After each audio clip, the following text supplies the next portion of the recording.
some creeping executive power, especially from Bush to Trump, and how to reverse them. Your ideas on how we can pull it back. The first one, I think that's been around for a bit since the Obama era, is the National Defense Authorization Act. And what is that? Summary is the ability for the military to hold anyone considered a 9/11 terrorist without any charges, without any trial. So it's something that, you know, has been debated. How far can that go? So is it right now? It's just limited to terrorists, but what does it take to be qualified as a terrorist?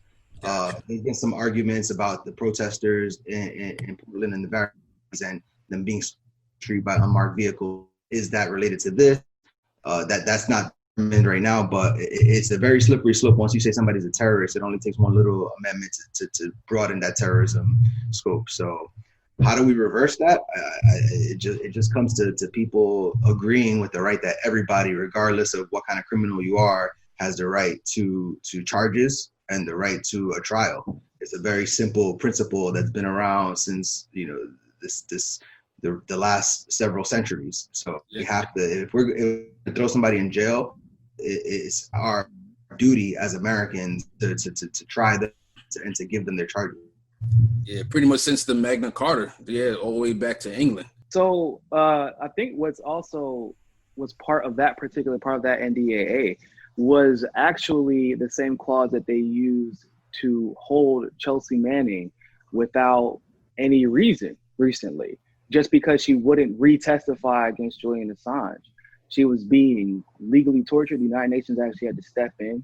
There was a secret grand jury that had been put together that nobody really had access to any of the documents. It was recently dissipated, thank God. But so basically their logic is, if we consider you a terrorist, which is basically by their definition, anybody they consider a threat to national security, foreign or domestic, they can hold you without cause, without reason, and without giving you any time frame as to when they can release you. And because of that, Chelsea Manning was held in jail for another year and some change in solitary confinement, and then given a $3,000 fine every single month she was in jail. So like they fined her for being in jail because of this act. Under Obama, people were disappearing in Baltimore and Ferguson. People were being harmed in Standing Rock. Obviously, the military weaponized, but there are people, feds, probably private contractors like the ones we're seeing in Portland, that are literally kidnapping people and were kidnapping people in Ferguson.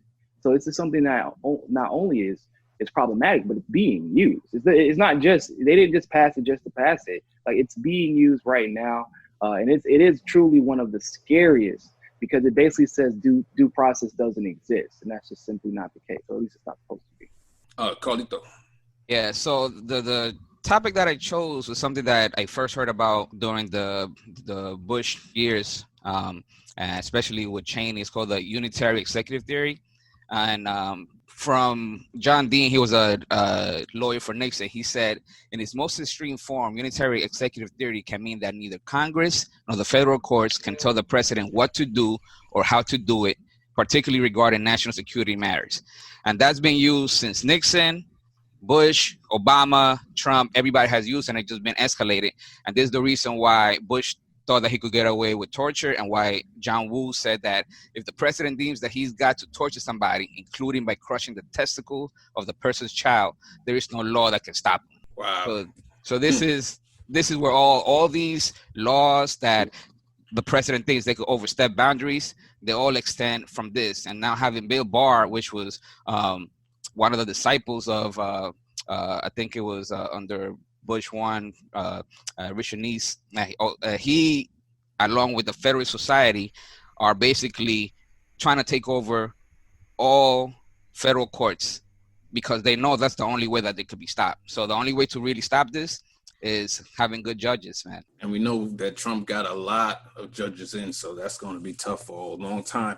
So we touched on Bush. I got something from Obama where he overused the Espionage Act, especially on journalists. That's basically what he used it on, more than, I believe, any of the previous presidents combined. Right. So yeah. Basically it's a law where you would declare that the journalist is a spy, and you're able to charge them when they're just doing regular journalism. And then I want to throw in Trump real quick, where recently he diverted money. So the Congress has the power of the purse, and the power of the purse is they can delegate where our taxpayer money goes to. And Trump, he reappropriated money that was supposed to go to the Department of Defense, and he reappropriated to the war. So that's something that is rarely done, or actually, I don't know if it's ever been done before by a president, but it's something that he shouldn't have done, and that's a way that he's grabbing executive power. I just say that's just crazy that they can take money from the DOD whenever they feel like building a damn wall, but they can't take money from the DOD when it comes to passing healthcare legislation or giving us unemployment. Yeah, you know what I mean? Like, it was quick. Yeah, we're gonna build this wall that don't need no food, don't need no water, ain't got no bills, ain't got no kids. But we're gonna get that money to the wall. and then you'll see, like, you see Pelosi and crew, like, they gave him a budget increase for the military without even asking for it. He didn't even ask for more money for the military, and they were like, "Here you go. Here's a budget increase for that." Yeah, I think that's why it's so hilarious when Nancy Pelosi and Chuck Schumer pretend like they don't like Trump. Like, that's why they had to get rid of Bernie from getting the nomination, because he would have won, and now he would have been the executive with all that power. And he could literally probably reappropriate money to Medicare for all, to the Green New Deal, to universal child care, to universal housing for the homeless. He would have, he probably, even though we know Bernie, I don't think he's that strong. I think he would have been like, oh, I got to work with Chuck Schumer. I got to work with Nancy Pelosi. But if we get also, Nina, he works with the military-industrial complex a little bit too much too. Exactly. Yeah. So if we get a Nina though, or somebody to outsider to be progressive, that would be very, very interesting. If Nina was chief of staff, it would be the best. It would be the best administration.